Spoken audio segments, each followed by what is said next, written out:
আচ্ছা মানে ঘটনার সময় তো আপনি ছিলেন না? হ্যাঁ। মানে কি হয়েছে একটু সংক্ষেপে বলে দিন। মারামারি কাকা গেছে জিজ্ঞেস করতো গাছের কাটার জন্য বাধা দিচ্ছে, বাধা দেওয়ার পরে কাকা বলতেছে যে তোর তো গাছ না, তুই বাধা দিচ্ছে।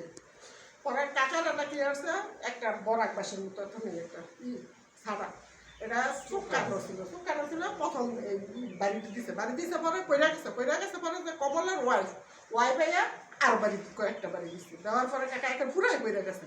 ওইরা যাওয়ার পরে মাথার মধ্যে লাগিয়ে দিচ্ছে, মাথার লাগিয়ে দেওয়ার পরে ওই রক্ত আমরা তীরের মতো রক্ত চুষছে মাথা, তারপর হাতে পায়ে এই তিনের জায়গায় আঘাত করছে। কারণ দুনো ভাই, তারপরে আবার দুই বউ, ভাইয়ের বউ মারামারি করার পরে কাকা একেবারে পয়রা গেছে। পয়রা যাওয়ার পর আমি কি করবো, কোনো দিশা না পাইয়া তাদের কাকারে ধরছি, কাকা পয়রা দিতেছে রক্ত, এর মধ্যে পুরা শরীর রক্ত গোসল হয়ে গেছে। পরে তাড়াতাড়ি একটা গামছা ছিল এই জায়গায়, নতুন একটা গামছা দিয়া বাঁধছি, বাঁধ দেওয়ার রক্ত থাকে না, বন্ধ হয় না, রক্ত সক্ত আছে।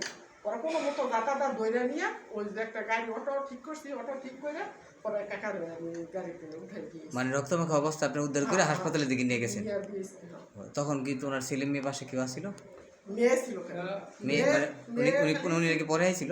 উনি পরে ছিল, উনি মারামারির মধ্যে ছিল না, উনিও না ওনার মেয়ের জামাই না, পরে গেছে, পরে আসছিল না। কাকা একাই।